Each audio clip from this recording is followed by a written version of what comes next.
Oficio de lectura. Viernes de la quinta semana de Cuaresma. Dios mío, ven en mi auxilio. Señor, date prisa en socorrerme.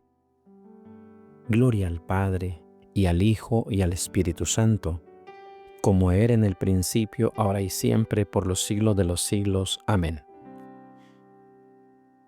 Himno. Oh bondadoso Creador, escucha la voz de nuestras súplicas y el llanto que mientras dura el sacrosanto ayuno de estos 40 días derramamos. A ti que escrutas nuestros corazones y que conoces todas sus flaquezas, nos dirigimos para suplicarte la gracia celestial de tu indulgencia. Mucho ha sido en verdad lo que pecamos, pero estamos al fin arrepentidos y te pedimos por tu excelso nombre que nos cures los males que sufrimos. Haz que por la virtud de la abstinencia podamos dominar a nuestros cuerpos y que participando del ayuno no pequen más los corazones nuestros.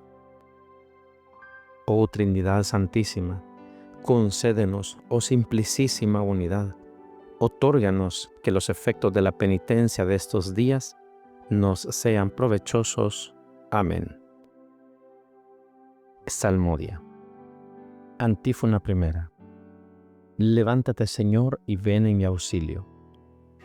Salmo 34, versículo del 1 al 2, 3c, del 9 al 19, 22 al 23, 27 al 28, primera parte. Súplica contra los perseguidores injustos. Pelea, Señor, contra los que me atacan, guerrea con los que me hacen guerrear. Empuña el escudo y la adarga. Levántate y ven en mi auxilio. Di a mi alma, yo soy tu victoria. Y yo me alegraré con el Señor, gozando de su victoria. Todo mi ser proclamará, Señor, ¿quién como tú? Que defiendes al débil del poderoso, al pobre y humilde del explotador. Se presentaban testigos violentos, me acusaban de cosas que ni sabía, me pagaban mal por bien, dejándome desamparado. Gloria al Padre, y al Hijo, y al Espíritu Santo, como era en el principio, ahora y siempre, por los siglos de los siglos. Amén. Levántate, Señor, y ven en mi auxilio. Antífona segunda. Juzga, Señor, y defiende mi causa, tú que eres poderoso. Salmo 34, segunda parte. Yo, en cambio, cuando estaban enfermos, me vestía de saco, me mortificaba con ayunos, y desde dentro repetía mi oración. Como por un amigo o por un hermano andaba triste, cabizbajo y sombrío, como quien llora a su madre. Pero cuando yo tropecé, se alegraron, se juntaron contra mí y me golpearon por sorpresa, me laceraban sin cesar. Cruelmente se burlaban de mí, rechinando los dientes de odio. Gloria al Padre, y al Hijo, y al Espíritu Santo, como era en el principio, ahora y siempre, por los siglos de los siglos. Amén. Juzga, Señor, y defiende mi causa, tú que eres poderoso. Antífona tercera. Mi lengua anunciará tu justicia, todos los días te alabará, Señor. Salmo 34, tercera parte. Señor, ¿cuándo vas a mirarlo? Defiende mi vida de los que rugen, mi único bien de los leones, y te daré gracias en la gran asamblea, te alabaré entre la multitud del pueblo. Que no canten victoria mis enemigos traidores, que no hagan guiños a mi costa, los que me odian sin razón. Señor, tú lo has visto, no te calles. Señor, no te quedes a distancia. Despierta, levántate, Dios mío. Señor mío, defiende mi causa. Que canten y se alegren los que desean mi victoria. Que repitan siempre, grande es el Señor, los que desean la paz a tu servicio. Mi lengua anunciará tu justicia, todos los días te alabará. Gloria al Padre, y al Hijo, y al Espíritu Santo, como era en el principio, ahora y siempre, por los siglos de los siglos. Amén. Mi lengua anunciará tu justicia, todos los días te alabará, Señor. Responsorio. Convertíos al Señor Dios vuestro, porque es compasivo y misericordioso. Lectura de la carta a los Hebreos, capítulo 7, versículos del 11 al 28. El sacerdocio eterno de Cristo. Si alguno se hace perfecto por medio del sacerdocio levítico, pues en él se basaba la legislación dada al pueblo.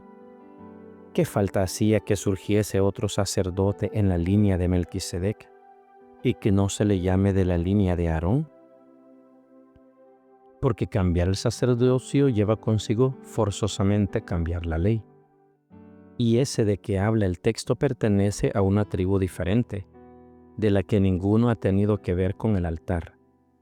Es cosa sabida que nuestro Señor nació en Judá, y de esa tribu nunca habló Moisés tratando del sacerdocio. Y esto resulta mucho más evidente si surge otro sacerdote a semejanza de Melquisedec, que lo sea no en virtud de una legislación carnal, sino en fuerza de una vida imperecedera. Pues está atestiguado, tú eres sacerdote eterno según el rito de Melquisedec. Es decir, por una parte, se deroga una disposición anterior, por ser ineficaz e inútil, pues la ley no consiguió hacer perfecto nada, y en cambio, se introduce una esperanza más valiosa, por la cual nos acercamos a Dios. Aquí no falta además un juramento, pues aquellos fueron sacerdotes sin garantía de juramento. Este, en cambio, por el juramento que le hicieron al decirle, el Señor lo ha jurado y no se arrepiente, tú eres sacerdote eterno, señal de que Él, Jesús, es garante de una alianza más valiosa. De aquellos ha habido multitud de sacerdotes, porque la muerte les impedía permanecer como éste. En cambio, pertenece para siempre, tiene el sacerdocio que no pasa. De allí que pueda salvar definitivamente a los que por medio de él se acercan a Dios, porque vive siempre para interceder a su favor. Y tal convenía que fuese nuestro sumo sacerdote, santo, inocente, sin mancha, separado de los pecadores y encumbrado sobre el cielo. Él no necesita ofrecer sacrificios cada día como los sumos sacerdotes, que ofrecían primero por los propios pecados, después por los del pueblo, porque lo hizo de una vez para siempre, ofreciéndose a sí mismo. En efecto, la ley hace a los hombres sumos sacerdotes llenos de debilidades. En cambio, las palabras del juramento posterior a la ley consagran al Hijo perfecto para siempre. Responsorio. Cristo no se confirió a sí mismo la dignidad de sumo sacerdote, sino aquel que le dijo, tú eres sacerdote eterno según el rito de Melquisedec. Cristo no se confirió a sí mismo la dignidad de sumo sacerdote, sino aquel que le dijo, tú eres sacerdote eterno según el rito de Melquisedec. Aquellos fueron sacerdotes sin garantía de juramento. Jesús, en cambio, por el juramento que le hicieron al decirle, tú eres sacerdote eterno según el rito de Melquisedec. Lectura patrística, tomada de San Fulgencio de Ruspe, obispo. Regla de la verdadera fe a Pedro. Él mismo se ofreció por nosotros. En los sacrificios de las víctimas carnales que Santa Trinidad, que es el mismo Dios del Antiguo y del Nuevo Testamento, había exigido que le fueran ofrecidos por nuestros padres, se significaba ya el don gratísimo de aquel sacrificio con el que el Hijo único de Dios, hecho hombre, había de inmolarse a sí mismo misericordiosamente por nosotros. pues según la doctrina apostólica, se entregó por nosotros a Dios como oblación y víctima de suave olor. Él, como Dios verdadero y verdadero sumo sacerdote que era, penetró por nosotros una sola vez en el santuario, no con la sangre de los becerros y los machos cabríos, sino con la suya propia. Esto era precisamente lo que significaba aquel sumo sacerdote que entraba cada año con la sangre en el santuario. Él es quien en sí mismo poseía todo lo que era necesario para que se efectuara nuestra redención, es decir, Él mismo fue el sacerdote y el sacrificio. Él mismo fue Dios y templo, el sacerdote por cuyo medio nos reconciliamos, el sacrificio que nos reconcilia, el templo en el que nos reconciliamos, el Dios con quien nos hemos reconciliado. Como sacerdote, sacrificio y templo, actuó solo, porque aunque era Dios quien realizaba estas cosas, no obstante las realizaba en su forma de siervo. En cambio, en lo que realizó como Dios, en la forma de Dios, lo realizó conjuntamente con el Padre y el Espíritu Santo. Ten pues por absolutamente seguro, y no dudes en modo alguno, que el mismo Dios unigénito y Verbo hecho carne se ofreció por nosotros a Dios como oblación y víctima de suave olor. Él mismo en cuyo honor, en unidad con el Padre y el Espíritu Santo, los patriarcas, profetas y sacerdotes ofrecían en tiempo del Antiguo Testamento sacrificios de animales, y a quien ahora, o sea, en el tiempo del Testamento Nuevo, en unidad con el Padre y el Espíritu Santo, con quienes comparte la misma y única divinidad, la Santa Iglesia Católica no deja nunca de ofrecer por todo el universo de la tierra el sacrificio del pan y del vino con fe y caridad. Así pues, en aquellas víctimas carnales se significaba la carne y la sangre de Cristo, la carne que Él mismo, sin pecado como se hallaba, había de ofrecer por nuestros pecados, y la sangre que había de derramar en remisión también de nuestros pecados. En cambio, en este sacrificio se trata de la acción de gracias y del memorial de la carne de Cristo, que Él ofreció por nosotros, y de la sangre que, siendo como era Dios, derramó por nosotros. Sobre esto afirma el bienaventurado Pablo en los Hechos de los Apóstoles: tened cuidado de vosotros y del rebaño que el Espíritu Santo os ha encargado guardar, como pastores de la iglesia de Dios, que Él adquirió como su fama y con su propia sangre. Por tanto, aquellos sacrificios eran figura y signo de lo que se nos daría en el futuro. En este sacrificio, en cambio, se nos muestra de modo inevitable lo que ya nos ha sido dado. En aquellos sacrificios se anunciaba de antemano al Hijo de Dios, que había de morir a mano de los impíos.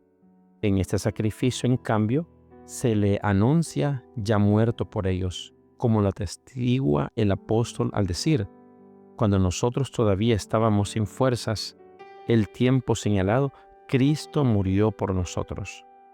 Y añade: cuando éramos enemigos, fuimos reconciliados con Dios por la muerte de su Hijo. Responsorio. Vosotros estabais antes alejados de Dios y erais enemigos suyos, por la mentalidad que engendraban vuestras malas acciones. Ahora, en cambio, Dios os ha reconciliado, gracias a la muerte que Cristo sufrió en su cuerpo de carne, para hacernos santos, sin mancha, sin reproche en su presencia. Vosotros estabais antes alejados de Dios y erais enemigos suyos por la mentalidad que engendraban vuestras malas acciones. Ahora, en cambio, Dios os ha reconciliado gracias a la muerte que Cristo sufrió en su cuerpo de carne, para hacerse santos, sin mancha y sin reproche en su presencia. Responsorio. Dios constituyó a Cristo sacrificio de propiciación mediante la fe en su sangre. para hacernos partícipes y santos, sin mancha y sin reproche en su presencia. Oremos. Oración final. Perdona, Señor, las culpas de tu pueblo, y que tu amor y tu bondad nos libren del poder del pecado al que nos ha sometido nuestra debilidad. Por nuestro Señor Jesucristo, tu Hijo, que vive y reina contigo en la unidad del Espíritu Santo y es Dios por los siglos de los siglos. Amén. Bendigamos al Señor. Demos gracias a Dios.